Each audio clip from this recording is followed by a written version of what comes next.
ಪಕ್ಕದಲ್ಲಿರ್ತಕ್ಕಂಥ ವ್ಯಕ್ತಿ ಅಳೋದು ಗೊತ್ತಾಗುತ್ತೆ, ಪಕ್ಕದಲ್ಲಿರ್ತಕ್ಕಂಥ ವ್ಯಕ್ತಿ ಸಿಟ್ಟು ಮಾಡ್ಕೊಳ್ಳೋದು ಗೊತ್ತಾಗುತ್ತೆ, ಪಕ್ಕದಲ್ಲಿರ್ತಕ್ಕಂಥ ವ್ಯಕ್ತಿ ಮೊಂಕಾಗಿರೋದು ಗೊತ್ತಾಗುತ್ತೆ, ರೋಗಿಯಾಗಿರೋದು ಗೊತ್ತಾಗುತ್ತೆ, ಚಟುವಟಿಕೆ ಇಲ್ಲದೆ ಇರೋದು ಗೊತ್ತಾಗುತ್ತೆ, ಮಹಾ ಉತ್ಸಾಹಿಯಾಗಿರೋದು ಗೊತ್ತಾಗುತ್ತೆ. ಈ ಗುಣಗಳನ್ನು ನಾವು ಕಾಣುತ್ತೇವೆ. ಕೃಷ್ಣ 14ನೇ ಅಧ್ಯಾಯವನ್ನ ಆರಂಭ ಮಾಡ್ತಾ ಅದಕ್ಕೆ ಹೆಸರು ಕೊಟ್ಟಿದ್ದು, ಕೃಷ್ಣ ಹೆಸರು ಕೊಟ್ಟಿದ್ದು ಆಮೇಲೆ ಅವರು ಕೊಟ್ಟರು, ಗುಣತ್ರಯ ವಿಭಾಗ ಯೋಗ ಅಂತ ಕರೆದರು. ಒಬ್ಬ ವ್ಯಕ್ತಿಯ ಇಡೀ ಶರೀರ, ಆತನ ಇಡೀ ಮನಸ್ಸು, ಮನಸ್ಸಿನ ಚಿಂತನೆ, ನಡೆಸ್ತಕ್ಕಂಥ ಆಟ ಓಟ ಪಾಠ ಎಲ್ಲವೂ ಈ 3 ಗುಣಗಳಿಂದ ಕೂಡಿದೆ. ಸರ್ವಯೋನಿಷು ಕೌಂತೆಯ ಮೂರ್ತಯಃ ಸಂಭವತಿಯಾಃ ತಾಸಾಂ ಬ್ರಹ್ಮ ಮಹದ್ಯೋನಿ ಅಹಂ ಬೀಜ ಪ್ರದಃ ಪಿತಾ. ಬಹಳ ಧಾತು ಅಂದ್ರೆ ನಾವು ಸುಮ್ಮನೆ ದೈವವನ್ನು ನಮ್ಮ ಅಪ್ಪ ಅಂತ ಕರೆಯಲ್ಲ. ನೀನೇ ಅಪ್ಪ, ನೀನೇ ನಮ್ಮಮ್ಮ ಅಂತ ಎಲ್ಲವೂ ನೀನೇ ಹೀಗೆ ನಾವು ಹೇಳ್ತೀವಲ್ಲ ಶ್ಲೋಕ. ತ್ವಮೇವ ಮಾತಾ ಜಗತ ತ್ವಮೇವ ಹೀಗೆಲ್ಲ ಹೇಳ್ತೀವಲ್ಲ, ಅದೆಲ್ಲ ಹೇಳ್ಕೊಟ್ಟಿದ್ದು ಕೃಷ್ಣ. ಅಹಂ ಬೀಜ ಪ್ರದಃ ಪಿತಾ. ಮೊನ್ನೆ ವಿಷ್ಣು ಅಂದ್ರೆ ಅರ್ಥ ಏನು ಅಂತ ಹೇಳ್ತಾ ಇದ್ದೀನಿ. ನಮ್ಮೆಲ್ಲರ ದೇಹದ ಒಳಗೆ ಇರತಕ್ಕಂಥ ಜೀವ ಯಾರಿಗೆ ಇಟ್ಟಿದ್ದು ಅಂದ್ರೆ ಕೃಷ್ಣ ನಾನು ಅಂತ ಹೇಳ್ತಾನೆ. ಅದಕ್ಕೆ ವಿಶತೀತಿ ವಿಷ್ಣು ಅಂತ ಹೇಳ್ತಾರೆ. ವಿಶತಿ ಅಂದ್ರೆ ನಮ್ಮಲ್ಲಿ ಪ್ರವೇಶ ಮಾಡತಕ್ಕಂಥದ್ದು, ಪ್ರವೇಶನ ವಿಶತಿ. ಅಹಂ ಬೀಜ ಪ್ರದಃ ಪಿತಾ. ಸಚರಾಚರವಾಗಿರತಕ್ಕಂತಹ ಪ್ರಾಣಿ ಕೋಟಿ ಏನಿದೆ, ಒಂದು ಕಪ್ಪೆ, ಒಂದು ಸಿಂಹ, ಒಂದು ಹಾವು, ಒಂದು ನರಿ, ಮನುಷ್ಯ, ಕಾಗೆ, ಗುಬ್ಬಿ, ಹಲ್ಲಿ, ಯಾವುದೇ ತಗೊಳ್ಳಿ, ಸರ್ವಯೋನಿಷು ಕೌಂತೆಯ ಸೃಷ್ಟಿಯ ಅಂಗವಾಗಿರತಕ್ಕಂಥದ್ದರಿಂದ ಏನು ಉತ್ಪತ್ತಿಯಾಗಿದೆಯೋ, ಸರ್ವಯೋನಿಷು ಕೌಂತೆಯ ಮೂರ್ತಯ ಸಂಭವತಿಯ. ಸಂಭವ ಹುಟ್ಟುದು, ಒಂದು ಆಕಾರವನ್ನು ತಗೊಂಡು ಹುಟ್ಟುತ್ತೆ. ಮೂರ್ತಯ ಸಂಭವತಿಯ ಅಹಂ ಬೀಜ ಪ್ರದಃ ಪಿತಾ. ನಾನು ಪ್ರತಿಯೊಂದರಲ್ಲಿಯೂ ನನ್ನ ಬೀಜೋತ್ಪಾದನೆಯನ್ನು ಮಾಡ್ತೀನಿ. ನಾನೇ ಅಪ್ಪ. ಸಕಲ ಜೀವ ಕೋಟಿಗೂ ನಾನೇ ತಂದೆ. ಪ್ರಕೃತಿ ಎನ್ನತಕ್ಕಂಥದ್ದು ಯೋನಿ, ಪ್ರಕೃತಿ ಎನ್ನತಕ್ಕಂಥದ್ದು ಸೃಷ್ಟಿ ಕ್ಷೇತ್ರ. 13ನೇ ಅಧ್ಯಾಯದಲ್ಲಿ ಮಾತಾಡಿದ ಕ್ಷೇತ್ರ. ಬೀಜ ಇದೆ, ಬೀಜ ಗಿಡ ಆಗಲ್ಲ. ಬೀಜ ಒಂದು ಗಿಡವಾಗಬೇಕಿದ್ದರೆ ಮಣ್ಣಿನೊಳಗೆ ಹಾಕ್ಬೇಕು, ಅದು ಪ್ರಕೃತಿ. ಬರೀ ಗಂಡು ಸೃಷ್ಟಿ ಮಾಡೋಕ್ಕಾಗಲ್ಲ, ಹೆಣ್ಣಿನ ಕ್ಷೇತ್ರದಲ್ಲಿ ವ್ಯಾಪನೆ ಆಗಬೇಕು, ಆಗಲೇ ಸೃಷ್ಟಿ ಆಗಬೇಕು. ಹೀಗಾಗಿ ಇದನ್ನ ಪ್ರಕೃತಿ ಮತ್ತು ಪುರುಷರ ಸಂಯೋಗ ಅಂತ ಕರೀತಾರೆ. ಸೃಷ್ಟಿಕ್ರಿಯೆ ಎನ್ನತಕ್ಕಂಥದ್ದು ಪ್ರಕೃತಿ ಹಾಗೂ ಪುರುಷರ ಸಂಯೋಗ. ಈ ಪುರುಷನಾಗಿರತಕ್ಕಂಥ ವಿಷ್ಣು ಬೀಜವಾಪನೆಯನ್ನು ಎಲ್ಲಿ ಮಾಡ್ತಾನೆ ಅಂದ್ರೆ ಪ್ರಕೃತಿಯಲ್ಲಿ ಮಾಡುತ್ತಾನೆ. ಪ್ರಕೃತಿಯನ್ನು ಬ್ರಹ್ಮನ್ ಅಂತ ಕರೀತಾನೆ. ಈ ಇಡೀ ಪ್ರಕೃತಿಯಲ್ಲಿ ವಿಷ್ಣು ತನ್ನ ಅಂಶವನ್ನು ಸ್ಥಾಪನೆ ಮಾಡುತ್ತಾನೆ. ಈಗೊಂದು ಕ್ಷೇತ್ರ ಇದ್ರೆ ಆ ಕ್ಷೇತ್ರದೊಳಗೆ ಬೀಜವನ್ನ ವಿಷ್ಣು ಪ್ರಯೋಗ ಮಾಡ್ತಾನೆ. ಈಗ ತಿಳ್ಕೊಳ್ಬೇಕಾದ್ದು 2 ಭಾಗ, ಒಂದು ಪ್ರಕೃತಿ, ಇನ್ನೊಂದು ಪುರುಷ. ಒಂದು ವಿಷ್ಣು, ಇನ್ನೊಂದು ಪ್ರಕೃತಿ, ಇನ್ನೊಂದು ನಿಸರ್ಗ. ಈ 2ರ ಸಂಯೋಗದಿಂದ ಒಂದು ಸೃಷ್ಟಿಯಾಗಿದೆ. ಆಗ ವಿಷ್ಣುವಿನದೇ ಶಕ್ತಿ ಇದ್ದರೂ, ವಿಷ್ಣುವೇ ನಿಮ್ಮಲ್ಲಿ ಪ್ರಭಾವ ಬೀರಿದರೂ ಪ್ರಕೃತಿ ಪ್ರಭಾವ ಒಂದಷ್ಟಾಗುತ್ತೆ. ಈ ಪ್ರಕೃತಿ ಅಂದ್ರೆ ಏನಪ್ಪಾ ಅಂದ್ರೆ ಸತ್ವಂ ರಜಸ್ತಮ ಇತಿ ಗುಣಾಃ ಸಂಭವ. ಈ ಪ್ರಕೃತಿಯಿಂದ ಈ 3 ಗುಣಗಳು ಆ ಬೀಜದ ಸುತ್ತಲೂ ಸೇರಿಕೊಳ್ಳುತ್ತದೆ. ಒಂದು ಜೀವಕೋಶ, ಜೀವಕೋಶದಲ್ಲಿ ಒಂದು ಕೇಂದ್ರ, ಆ ಕೇಂದ್ರದಲ್ಲಿ ವಿಷ್ಣು ಬೀಜವನ್ನು ಸ್ಥಾಪನೆ ಮಾಡಿದರೆ ಆ ಜೀವಕೋಶದ ಸುತ್ತಲೂ ಇರತಕ್ಕಂತಹ ಪ್ರಕೃತಿ ತನ್ನ ಪ್ರಭಾವದಿಂದ ಬೀಜವನ್ನು ಬೆಳೆಸುತ್ತದೆ. ಹಾಗೆ ಬೆಳೆಸಿದಾಗ ಪ್ರಕೃತಿಯಿಂದ ಬರತಕ್ಕಂತಹ ಗುಣಗಳು ಬಂದು ಸೇರ್ಕೊಳ್ಳುತ್ತೆ. ಸತ್ವಂ ರಜಸ್ತಮ, ಸತ್ವಗುಣ ಹಾಗೂ ರಜೋಗುಣ ಹಾಗೂ ತಮೋಗುಣ, ಈ ಮೂರು ಗುಣಗಳು ಬಂದು ಪ್ರತಿಯೊಬ್ಬ ಜೀವಿಯಲ್ಲಿಯೂ ಸೇರುತ್ತದೆ. ಯಾವುದೇ ಒಂದೇ ಒಂದು ಗುಣ ಯಾರೊಬ್ಬರಲ್ಲಿಯೂ ಇರುವುದಿಲ್ಲ. ಪ್ರತಿಯೊಬ್ಬ ವ್ಯಕ್ತಿಯಲ್ಲಿ ಮೂರೂ ಗುಣಗಳು ಇರುತ್ತದೆ. ಈ ಮೂರೂ ಗುಣಗಳು ಇದ್ದಾಗ ಕೆಲವರಲ್ಲಿ ಒಂದೊಂದು ಗುಣ ಜಾಸ್ತಿ ಆಗುತ್ತೆ, ಇನ್ನೆರಡು ಗುಣ ಕಡಿಮೆ ಇರುತ್ತೆ. ರಾವಣ, ಕುಂಭಕರ್ಣ, ವಿಭೀಷಣ. ಕುಂಭಕರ್ಣ ಮೂರು ಜನ ಅಣ್ಣ ತಮ್ಮಂದ್ರೆ, ಮೂರು ಗುಣಗಳ ಪ್ರತೀಕ. ವಿಭೀಷಣ ಸತ್ವಗುಣದ ಪ್ರತೀಕ, ಕುಂಭಕರ್ಣ ತಮೋಗುಣದ ಪ್ರತೀಕ, ರಾವಣ ರಜೋಗುಣದ ಪ್ರತೀಕ. ಕುಂಭಕರ್ಣ ಸದಾ ನಿದ್ದೆ, ಪ್ರಮಾದಾಲಸ್ಯ ನಿದ್ರಾಭಿ, ಮುಂಗು ಬಿದ್ಕೊಳ್ಳೋದು, ನಿದ್ದೆ ಮಾಡೋದು. ಸಾಮಾನ್ಯ ನಮ್ಮನ್ನು ನೋಡ್ತೀವಿ ನಾವು ಜನರನ್ನು, ಯಾಕೆ ಅಷ್ಟು ನಿದ್ದೆ ಮಾಡ್ತಾನೆ ನೀವು, ಎಷ್ಟು ಶತ ಸೋಮಾರಿ ಅಂತೀವಿ ನಾವು. ತಮೋಗುಣ ಜಾಸ್ತಿ ಇರ್ತಕ್ಕಂಥದ್ದು. ರಾವಣ ಏನು ಕುಣಿತಾ ಇರ್ತಾನೆ, ಅದು ಬೇಕು ಇದು ಬೇಕು ಇದು ಬೇಕು ಅದು ಬೇಕು, ಕಣ್ಣು ಕಡೆ ಎಲ್ಲ ಚಿನ್ನ ತಗೊಂಡು ಬರ್ಬೇಕು, ಕಣ್ಣ ಸುಂದರವಾದ ಹೆಂಗಸನ್ನು ನೆಚ್ಕೊಂಡು ಬರ್ಬೇಕು, ಯಜ್ಞ ಯಾಗಗಳನ್ನು ಹಾಳು ಮಾಡಬೇಕು. ರಜಸ್ಸು. ವಿಭೀಷಣ ತುಂಬಾ ಸಾತ್ವಿಕನಾಗಿದೆ. ಈ ಮೂರು ಗುಣಗಳಲ್ಲಿ ಸತ್ವಗುಣ ಸ್ವಲ್ಪ ಪರವಾಗಿಲ್ಲ, ಹಾಗಂತ ಅದು ಒಳ್ಳೆಯದು ಅಂತ ಅರ್ಥ ಅಂತ. ಅದಕ್ಕೆ ಕೃಷ್ಣ 2ನೇ ಅಧ್ಯಾಯದಲ್ಲಿ ಹೇಳ್ಬಿಟ್ಟ, ತ್ರೈಗುಣ್ಯ ವಿಷಯ ವೇದ ನಿಸ್ತ್ರೈಗುಣ್ಯೋ ಭವಾರ್ಜುನ. ನೋಡಯ್ಯ, ವೇದ ತುಂಬಾ ವರ್ಣನೆ ಮಾಡಿರತಕ್ಕಂಥದ್ದು ಮೂರು ಗುಣಗಳನ್ನು. ಆ ಮೂರು ಗುಣಗಳೇ ನಿನ್ನಲ್ಲಿದೆ. ಒಬ್ಬರಲ್ಲಿ ಸತ್ವಗುಣ ಜಾಸ್ತಿ ಇರುವುದು, ಇನ್ನೊಬ್ಬರಲ್ಲಿ ರಜಗುಣ ಜಾಸ್ತಿ ಇರುವುದು, ಇನ್ನೊಬ್ಬರಲ್ಲಿ ತಮೋ ಗುಣ ಜಾಸ್ತಿ ಇರುವುದು, ಅಂತೂ ಗುಣ ಇದೆ. ತತ್ರ ಸತ್ವಂ ನಿರ್ಮಲತ್ವ ಪ್ರಕಾಶಕಮನಾಮಯಂ ಸುಖ ಸಂಗೇನ ಬದ್ಧನಾತಿ ಜ್ಞಾನ ಸಂಗೇನ ಚಾನಘ. ನನಗಾದ್ರೆ ಪಾಪ ಮಾಡದೆ ಇರು ಅರ್ಜುನ, ಕೇಳಿಸ್ಕೋ.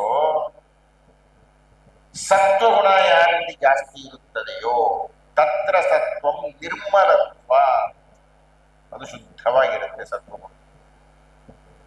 ಪ್ರಕಾಶಗಮನಾಮಯ, ಅವನು ತೇಜಸ್ವಿಯಾಗಿರುತ್ತಾನೆ. ಆದರೆ ಸುಖ ಸಂಗೀನ ಬದ್ಧನ, ಬದ್ಧನ ಅಂತಂದ್ರೆ ಬಂಧನ, ಅವನು ಸುಖದ ಜೊತೆಗೆ ಬಂಧಿತನಾಗಿರ್ತಾನೆ. ಜ್ಞಾನ ಸಂಗೀನ ಚಾಲಕ, ಜ್ಞಾನಿ ಅನ್ನತಕ್ಕಂಥದ್ರೊಳಗೆ ಬಂಧಿತನಾಗ್ಬಿಡ್ತಾನೆ.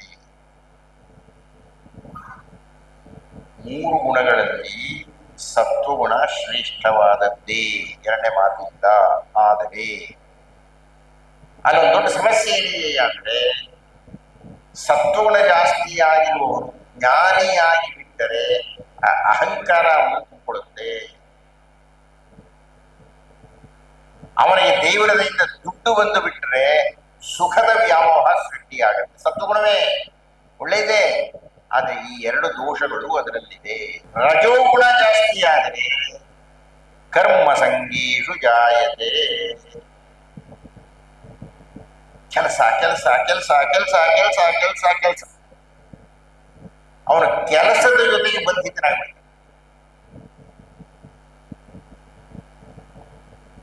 ತಮೋಗುಣಿಯಾದರೆ ಪ್ರಮಾದಾಲಸ್ಯ ನಿದ್ರಾಭಿ, ಏನೋ ಮಾಡೋದು ಏನೋ ಎಡವಟ್ಟು ಮಾಡ್ಕೊಳ್ತಾನೆ.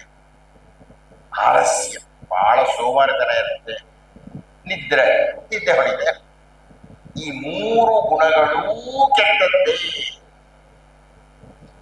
ಸತ್ವಗುಣ ರಜೋಗುಣ ಮತ್ತು ತಮೋ ಗುಣಗಳಿಗೆ ಹೋಲಿಸಿದ್ರೆ ದೊಡ್ಡದು, ಹೋಲಿಸಿದ್ರೆ ಒಳ್ಳೆಯದು. ಆದ್ರೆ ಅದೇ ಪ್ರಧಾನ ಅಲ್ಲ, ಅದನ್ನೂ ಬಿಡಬೇಕು.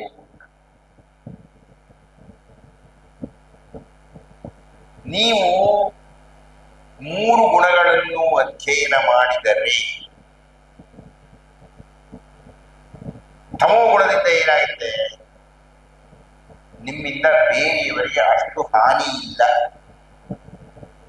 ನೀವು ಗೊರಟೆ ಹೊಡಿತಾ ಇರ್ತೀರಿ, ನೀವೇನು ಹೆಚ್ಚು ಕೆಲಸ ಮಾಡೋಕೆ ಹೋಗಲ್ಲ, ಎಲ್ಲದರಲ್ಲಿ ಆಲಸ್ಯ ಇರ್ತೀರಿ. ಅದರಿಂದ ನಿಮಗೆ ತೊಂದರೆಯೇ ವಿನಃ ಪಕ್ಕದವರಿಗೆ ಏನು ತೊಂದರೆ ಇಲ್ಲ. ಇದ್ದೇ ಹೊಡಿತಾ ಇರ್ತೀರಿ, ಬೇರೆಯವರಿಗೆ ಏನು ತೊಂದರೆ ಇದೆ, ತೊಂದರೆ ಆಗುತ್ತೆ. ರಜೋಗುಣದಲ್ಲಿ ಏನಾಗುತ್ತೆ, ಬೇರೆಯವರಿಗೆ ಹಾನಿಯಾಗುತ್ತದೆ. ನಿಮ್ಮಲ್ಲಿ ಕೋಪ ಜಾಸ್ತಿ ಇರುತ್ತೆ, ನಿಮ್ಮಲ್ಲಿ ಸಂಗ್ರಹ ಜಾಸ್ತಿ ಇರುತ್ತೆ, ನಿಮ್ಮಲ್ಲಿ ಕಿತ್ತಾಡ್ತಕ್ಕಂಥ ಮನೋಭಾವ ಜಾಸ್ತಿ ಇರುತ್ತೆ. ಸತ್ವಗುಣ ಜಾಸ್ತಿ ಇದ್ರೆ ಕಿತ್ತಾಟ ಆಗುವುದು ಅಥವಾ ಬೇರೆಯವರನ್ನು ಬೈಯೋದು, ದರ್ಪ ತೋರಿಸೋದು ಅದೆಲ್ಲ ಇರಲ್ಲ. ಆದರೆ ನಿಮಗೆ ಅಹಂಕಾರ ಇರುತ್ತೆ. ನಿಮ್ಮಲ್ಲಿ ಸಿರಿ ಜಾಸ್ತಿ ಇದ್ರೆ ಒಂಥರ ಗರ್ವ, ಜ್ಞಾನ ಜಾಸ್ತಿ ಇದ್ರೆ ನೀವು ಮಹಾ ಬೃಹಸ್ಪತಿಯಿಂದ ಕಲಿತು ಹೋಗ್ತೀರಿ. ಒಟ್ಟಿನಲ್ಲಿ 3 ಗುಣಗಳು ಕೆಟ್ಟದ್ದೇ. ಅದಕ್ಕೆ ಕೃಷ್ಣ ಹೇಳಿದ ತ್ರೈಗುಣ್ಯ ವಿಷಯ ವೇದ. ವೇದದ ತುಂಬಾ ಇರತಕ್ಕಂಥದ್ದು ಈ 3 ಗುಣಗಳ ಚಿಂತನೆಯೇ. ತ್ರೈಗುಣ್ಯ ವಿಷಯ ವೇದ ನಿಸ್ತ್ರೈಗುಣ್ಯೋ ಭವಾರ್ಜುನ. ಈ 3 ಗುಣಗಳು ಇಲ್ಲದೆ ಇರದ ಪ್ರಯತ್ನ ಮಾಡಿ. ನಿರ್ದ್ವಂದ್ವೋ ನಿತ್ಯ ಸತ್ವಸ್ಥೋ ನಿರ್ಯೋಗ ಕ್ಷೇಮ ಆತ್ಮವಾನ್. ನೀನು ನಿರ್ದ್ವಂದ್ವೋ, ದ್ವಂದ್ವ ಇರಬಾರದು. ನಿತ್ಯ ಸತ್ವಸ್ಥೋ, ಯಾವುದು ಶಾಶ್ವತವೋ, ಯಾವುದು ನಿತ್ಯವೋ, ಯಾವುದು ನಿರಂತರವೋ, ಯಾವುದು ಸನಾತನವೋ ಅದರೊಳಗೆ ಬದುಕಲಿಕ್ಕೆ ಪ್ರಯತ್ನ ಪಡು. ನಿತ್ಯ ಸತ್ವಸ್ಥೋ ನಿರ್ಯೋಗ ಕ್ಷೇಮ ಆತ್ಮವ. ಯೋಗಕ್ಷೇಮದ ಬಗ್ಗೆ ತಲೆ ಕೆಡಿಸಿಕೊಳ್ಳಬೇಡ, ಆತ್ಮವಂತನಾಗು. ಬೇರೆ ಈ ಶ್ಲೋಕನ ಸ್ವಲ್ಪ ವಿವರಣೆ ಕೊಟ್ಟು ಹೇಳಿ 14ನೇ ಅಧ್ಯಾಯದ ಇನ್ನೊಂದು 2 ಅಂಶಗಳನ್ನ ನಾನು ನಾಳೆ ಮುಗಿಸಿ ಪುರುಷೋತ್ತಮ ಪ್ರಾಪ್ತಿಯೋಗ್ಯ ಹೋಗೋಣ ಅಂತ ಹೇಳ್ತಾ ನಮಸ್ಕಾರ. ವಿಘ್ನರಾಜ ವಿಶುದ್ಧವಾಣಿ ವಿಶಿಷ್ಟ ವಿಷ್ಣು ವಿಶೇಷ ಶಂಕರ ವಾಯು ಜಲ ಗಗನ ಅನಲ ಅಣು ಓಂಕಾರ ಬ್ರಹ್ಮಾಂಡ ಆದಿಮಧ್ಯ ಅಂತದ ವ್ಯಾಪ್ತಕ ಸಚ್ಚಿತ್ ಆನಂದ ಆತ್ಮಜ್ಞಾನ ನೂರು ನೂರರ ಶುದ್ಧ ಜೈತಿಗೆ ನಮೋ. ಗುಣತ್ರಯ ವಿಭಾಗ ಯೋಗ 14ನೇ ಅಧ್ಯಾಯದ ಆರಂಭ ಆಗಿದೆ. ಒಂದು ಪ್ರಧಾನ ತತ್ವವನ್ನು ಕುರಿತು ಶ್ರೀಕೃಷ್ಣ ಹೇಳ್ತಾ ಇದ್ದಾರೆ. ಯಾವ ಜೀವರಾಶಿ ಇದೆ, ಖಗಮೃಗ ಯಾವುದೇ ಇರಲಿ, ಮನುಷ್ಯನ ಸಹಿತ ಜಲಚರಗಳು ಯಾವುದೇ ಇರಲಿ, ಈ ಎಲ್ಲ ಪ್ರಾಣಿ ವರ್ಗಗಳು 2ರ ಸಂಯೋಗದಿಂದ ಉತ್ಪತ್ತಿಯಾಗುತ್ತೆ. ನಮಗೆ ಸಹಜವಾಗಿ ಗೊತ್ತಿದೆ, ತಾಯಿ ತಂದೆಯಿಂದ ಸೃಷ್ಟಿಯಾಗುತ್ತೆ. ಅದು ನಮಗೆ ವೈಯಕ್ತಿಕವಾಗಿ ನಮ್ಮ ಅಪ್ಪ ಅವನಿಂದ ನಾವು ಹುಟ್ಟಿದ್ದೇವೆ. ಆದರೆ ಕೃಷ್ಣ ಸಮಷ್ಟಿ ಪ್ರಜ್ಞೆಯಿಂದ ಮಾತಾಡ್ತಾ ಇದ್ದೇನೆ. ಇಡೀ ಜೀವ ಜಾಲ ಅನ್ನತಕ್ಕಂಥದ್ದು ಹುಟ್ಟಲಿಕ್ಕೆ ತಂದೆ ತಾಯಿ ಯಾರಪ್ಪ? ತಾಸಾಂ ಬ್ರಹ್ಮ ಮಹದ್ಯೋನಿ. ಈ ಇಡೀ ಪ್ರಕೃತಿ ಅನ್ನೋದಕ್ಕೆ, ಬ್ರಹ್ಮ ಅಂದ್ರೆ ಪ್ರಕೃತಿ, ಪ್ರಕೃತಿ ಇದ್ದು ಅರ್ಥ. ಈ ಇಡೀ ಪ್ರಕೃತಿ ಅನ್ನತಕ್ಕಂಥದ್ದೇ ತಾಯಿಯಾಗಿದ್ದಾಳೆ. ಅಹಂ ಬೀಜ ಪ್ರದಃ ಪಿತಾ, ನಾನು ತಂದೆಯಾಗಿದ್ದೇನೆ. ಈಗ ಅಂತರ್ಯಾಮಿಯಾಗಿ ದೈವ ಇದ್ದಾನೆ ಅಂದ್ರೆ ಅರ್ಥ ಏನ್ರಿ? ಈ ಅಂತರ್ಯಾಮಿ ಅಂದ್ರೆ ಒಳಗಿದ್ದಾನೆ. ಈ ದೈವ ಅನ್ನತಕ್ಕಂಥದ್ದು ನಮ್ಮ ಒಳಗೆ ಇದ್ದಾನೆ. ನಮ್ಮ ಒಳಗೆ ದೈವ ಇರಬೇಕಾಗಿದ್ರೆ ದೈವ ಪ್ರವೇಶ ಮಾಡಬೇಕಲ್ಲ, ಇರೋದಕ್ಕೆ ಮುಂಚೆ ಇದ್ದಾನೆ, ಆಯ್ತಪ್ಪ, ಎಲ್ಲಿದ್ದಾನೆ, ಹೇಗಿದ್ದಾನೆ, ಯಾವಾಗ ಪ್ರವೇಶ ಆಯಿತು, ಸೂಚ್ಯವಾಗಿ ನಾನು ಮೊನ್ನೆ ಮಾತಾಡ್ತಾ ಹೇಳ್ತಾ ಇದ್ದೆ. ಐತರೇಯ ಉಪನಿಷತ್ತಿನಲ್ಲಿ ಅದರ ಚಿಂತನೆ ನಡೆದಿದೆ. ಪ್ರತಿಯೊಂದು ಜೀವಿಗೂ ಮೊಟ್ಟ ಮೊದಲು ಒಂದು ಜೀವಕೋಶ ಏರ್ಪಡುತ್ತೆ. ತಂದೆಯಿಂದ ಅರ್ಥ, ತಾಯಿಯಿಂದ ಅರ್ಥ, ಆ ಜೀವಕೋಶ ಅರ್ಧರ್ಥ ಆಗಿ ಅದರೊಳಗೆ ವಂಶವಾಹಿನಿಗಳು ಅಂತ ಇರುತ್ತೆ. 40 ಇದ್ರೆ 20 ಈ ಕಡೆಯಿಂದ 20 ಈ ಕಡೆಯಿಂದ ಬರುತ್ತೆ. 10 ಇದ್ರೆ ಆ ಕಡೆ ಅರ್ಥ, ಈ ಕಡೆ ಅರ್ಥ ಬರುತ್ತೆ. ಆದ್ದರಿಂದಲೇ ಮನುಷ್ಯನನ್ನ ಪೂರ್ಣಾಂಗ ಅಂತ ಕರೆಯಲ್ಲ, ಅರ್ಧಾಂಗ ಅಂತ ಕರೀತಕ್ಕಂಥದ್ದು. ಪ್ರಸಿದ್ಧಿಯಾಗಿರ್ತಕ್ಕಂಥದ್ದು ಅರ್ಧಾಂಗಿ, ಇವನು ಅರ್ಧಾಂಗ. ಅರ್ಧ ಅಂಗಿಗಳು ಎರಡು ಸೇರಿ ಒಂದು ಪೂರ್ಣಾಂಗ, ಯಾವುದೇ ಜೀವಿಯಾಗಿ ಮನುಷ್ಯ.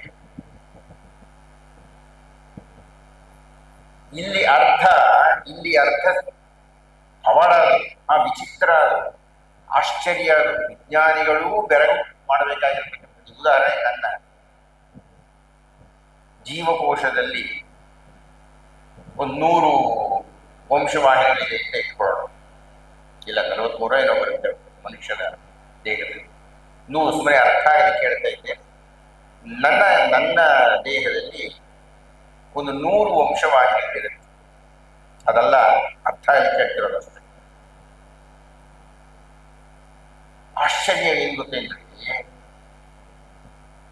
ವಿವಾಹವಾಗಿ ಅಥವಾ ಗಂಡು ಹೆಣ್ಣು ಬೆರೆತಾಗ ಈ 100 ರೀತಿ ದೈವತ್ತಾಗುತ್ತೆ. ತಾಯಿಯಲ್ಲಿ 100 ರೀತಿ ದೈವತ್ತಾಗುತ್ತೆ. ಅದನ್ನ ಪಾರಿಭಾಷಿಕವಾಗಿ ಮಿಯಾಟಿಕ್ ಡಿವಿಷನ್ ಅಂತ ಕರೀತಾರೆ. ಅಂದರೆ ಸಂಯೋಗವಾಗು, ಅದೇ ಪವಾಡ ಅಂತ ಹೇಳಿದ್ದು ನಾನು. ಸಂಯೋಗವಾಗುತ್ತಿದ್ದಂತೆಯೇ 100 ವಂಶವಾಹಿನಿಗಳು 50ಕ್ಕೆ ಇಳಿದು, ತಾಯಿಯಿಂದ 50ಕ್ಕೆ ಇಳಿದು ಮತ್ತೆ ಇಲ್ಲಿ ಸೇರಿ ದೂರಾಗುತ್ತೆ. ಆದ್ದರಿಂದ ಇದು ಅರ್ಥ ಗಂಡ ಹೆಂಡತಿ ಇಬ್ಬರು ಸೇರಿದಾಗ ಪೂರ್ಣ. ಆದ್ದರಿಂದ ಯಜ್ಞಕ್ಕೆ ಕುಳಿತುಕೊಳ್ಳಬೇಕಾಗಿದ್ದರೆ ಹೆಂಡತಿ ಇದ್ರೆ ಮಾತ್ರವೇ ಯಜ್ಞವನ್ನು ಮಾಡಲಿಕ್ಕೆ ಅರ್ಹತೆ ಉಂಟು. ಹೆಂಡತಿ ಇಲ್ಲೇ ಅರ್ಹತೆ ಇಲ್ಲ ಯಜ್ಞ ಮಾಡಲಿಕ್ಕೆ. ಅದಕ್ಕೆ ಶ್ರೀರಾಮರು ಸೀತೆ ಇಲ್ಲದಿದ್ದಾಗ ಸ್ವರ್ಣ ಸೀತೆಯನ್ನಾದರೂ ಕೂರಿಸ್ಕೊಂಡ್ರು ಪಕ್ಕದಲ್ಲಿ. ಈ ಅರ್ಧಾಂಗಿ ತತ್ವ ಅನ್ನೋದು ಇತ್ತೀಚೆಗೆ ವಿಜ್ಞಾನ ಬಂದು ಸೂಕ್ಷ್ಮದರ್ಶಕಗಳಿಗೆ ಕಂಡುಹಿಡಿದಿದ್ದಲ್ಲ. ಸಾವಿರಾರು ವರ್ಷಗಳ ಹಿಂದೆ ನಮ್ಮ ಋಷಿಗಳು ಅದನ್ನು ನೋಡಿ ಅರ್ಧಾಂಗಿ ಅನ್ನುವ ಹೆಸರನ್ನು ಕೊಟ್ಟು. ಹೀಗೂ ಇರಲಿ, ಅರ್ಧ ಅನ್ನತಕ್ಕಂಥದ್ದು ಪ್ರಕೃತಿ, ಇನ್ನು ಅರ್ಧ ಅನ್ನತಕ್ಕಂಥದ್ದು ವಿಷ್ಣು, ಕೃಷ್ಣ, ದೈವ, ಪರಮಾತ್ಮ. ಆ ಮೊದಲನೇ ಜೀವಕೋಶ ಸೃಷ್ಟಿಯಾದಾಗ, ಬಹಳ ಗಮನ ಇಟ್ಟು ಕೇಳಿ, ಮೊದಲನೇ ಜೀವಕೋಶ ಅಂದ್ರೆ ಅರ್ಧರ್ಥ ಸೇರಿ ಒಂದು ಜೀವಕೋಶ ತಾಯಿಯ ಗರ್ಭದಲ್ಲಿ ಮೊಟ್ಟ ಮೊದಲನೇ ಕ್ಷಣದಲ್ಲಿ ಸೃಷ್ಟಿಯಾಗುತ್ತಲ್ಲ, ಆ ಜೀವಕೋಶದಲ್ಲಿ ಮುಂದೆ ನಾವು ಬೆಳೆದ ಮೇಲೆ ಕಣ್ಣು, ಕಿವಿ, ಮೂಗು, ನಾಲಿಗೆ, ಚರ್ಮ, ಮಾತಾಡೋದು ಏನೇನಿದೆಯೋ ಅದೆಲ್ಲವೂ ಆ ಜೀವಕೋಶದೊಳಗಿರುತ್ತೆ. ಉದಾಹರಣೆಗೆ ಅಮೀಬಾ ಅಂತ ತಗೊಳ್ಳಿ, ಏಕಾಣುಕೋಶ ಜೀವಿಯಲ್ಲಿ ಒಂದೇ ಒಂದು ಜೀವಕೋಶ ಅಮೀಬಾ ಆಗಿರ್ತಕ್ಕಂಥ. ನಮ್ಮಲ್ಲಿ ಕೋಟಿ ಜೀವಕೋಶಗಳಿವೆ. ಬೆಳೆದಂತಹ ಜೀವಿಯಲ್ಲಿ ಏನೇನಿದೆಯೋ, ಚಲನಶಕ್ತಿ ಇದೆ, ಉಸಿರಾಟ ಇದೆ, ಓಡಾಡತಕ್ಕಂಥದ್ದಿದೆ, ವೀರ್ಯೋತ್ಪಾದನೆ ಇದೆ, ಏನೇನು ಇದೆಯೋ ಎಲ್ಲವೂ ಆ ಒಂದು ಜೀವಕೋಶದಲ್ಲಿ ಇರುತ್ತೆ, ಅಮೀಬಾದಲ್ಲಿ ಇರುತ್ತೆ ಆ ಜೀವಿಯಲ್ಲಿ. ಹಾಗೆಯೇ ನಮ್ಮ ಮೊಟ್ಟ ಮೊದಲನೇ ಜೀವಕೋಶ ಉತ್ಪತ್ತಿ ಆಯ್ತಲ್ಲ ತಂದೆ ತಾಯಿ ಸೇರಿ, ಆ ಜೀವಕೋಶದಲ್ಲಿ ತಲೆ ಇರುತ್ತೆ, ನಡುನೆತ್ತಿ ಇರುತ್ತೆ. ಗಮನ ಇಟ್ಟು ಕೇಳಬೇಕಿದೆ. ಮೊಟ್ಟ ಮೊದಲನೇ ಜೀವಕೋಶ ತಂದೆ ತಾಯಿಯಿಂದ ಬಂದಿರತಕ್ಕಂಥದ್ದರಿಂದ ಸೃಷ್ಟಿಯಾಗಿದ್ದರಲ್ಲಿ ಜೀವಕೋಶ, ಜೀವ ಕೇಂದ್ರ, ಕೋಶ ಕೇಂದ್ರ ಇದೆಲ್ಲ ಇದ್ದಾಗ ಆ ಕೋಶ ಕೇಂದ್ರದ ತಲೆಯ ಮಧ್ಯಭಾಗದಲ್ಲಿ ವಿಷ್ಣು ಪ್ರವೇಶ ಮಾಡ್ತಾರೆ. ಬ್ರಹ್ಮನ್ ಅಂತ ಕರೀತಾರೆ. ಚತುರ್ಮುಖ ಬ್ರಹ್ಮ ಅಲ್ಲ, ಬ್ರಹ್ಮನ್, ಪರಬ್ರಹ್ಮನ್. ಅದು ಇಲ್ಲಿಂದ ಪ್ರವೇಶ ಆಗುತ್ತೆ. ನಮಗೆ ಈ ತಲೆ ಗೊತ್ತಾಗ್ತಿದೆ, ಪುಟಾಣಿ ಜೀವಕೋಶದಲ್ಲಿ ಯಾವ ತಲೆ ಅಲ್ಲಿ ಪ್ರವೇಶ ಆಗುತ್ತೆ. ನೀವು ಗಮನಿಸಿ, ಈ ನಡುನೆತ್ತಿಯ ಮಧ್ಯದಲ್ಲಿ ಪ್ರವೇಶವಾದಂತಹ ಜೈವಿಕ ಶಕ್ತಿ, ಆ ವಿಷ್ಣು ಶಕ್ತಿ ನ್ಯಾಯವಾಗಿ ವಾಪಸ್ಸು ಹೋಗಬೇಕಾಗಿದ್ರೆ ಅದೇ ಮಾರ್ಗದಲ್ಲಿ ಹೋಗಬೇಕು, ಇನ್ನೆಲ್ಲೋ ಹೋಗಾಗಿಲ್ಲ ಅದು. ಆದರೆ ನಮಗೆ, ನಾವು ಯೋಗಿಗಳಲ್ಲವಾದ್ದರಿಂದ ಕಣ್ಣಲ್ಲೋ ಕಿವಿಲೋ ಮೂಗಿನಲ್ಲೋ ಹೋಗುತ್ತೆ, ಆ ಶಕ್ತಿ ಹೋಗಬೇಕಾಗಿದೆ.